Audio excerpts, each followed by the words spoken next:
To my YouTube channel Sangam science classes. आज हम विभिन्नता के बारे में पढ़ेंगे। विभिन्नता एक ही जाति के विभिन्न सदस्यों के मध्य पाए जाने वाले अंतर के कारण एक दूसरे से भिन्न लगते हैं। विभिन्नताएं कहलाती हैं, अर्थात माता पिता से आनुवंशिक लक्षणों को वंशागत में प्राप्त करने पर भी संतानें कभी कभी अपने माता पिता के समान नहीं होती हैं। वे कुछ न कुछ लक्षणों में भिन्न होती है, जिसे विभिन्नता कहते हैं। विभिन्नताएं दो प्रकार की होती है, कायिक विभिन्नता, जननिक विभिन्नता। कायिक विभिन्नता जिसे हम सोमैटिक वेरिएशन के नाम से जानते हैं और जन्य विभिन्नता को जर्नल वेरिएशन कहते हैं।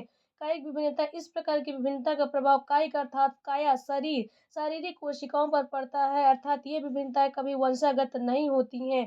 ये विभिन्नताएं प्रकाश, ताप, जलवायु आदि वातावरणीय कारकों के कारण उत्पन्न विभिन्नताएं होती हैं। जन्य विभिन्नता इस प्रकार की विभिन्नता का प्रभाव जनन कोशिकाओं पर पड़ता है, अर्थात ये जनन कोशिकाओं के कारण एक पीढ़ी से दूसरी पीढ़ी में जाती हैं। ये आनुवंशिक विभिन्नताएं कहलाती हैं, जैसे हीमोफीलिया, वर्णांधता, रुधिर वर्ग। ऐसे एक पीढ़ी से दूसरी पीढ़ी में जाने वाली विभिन्नता है।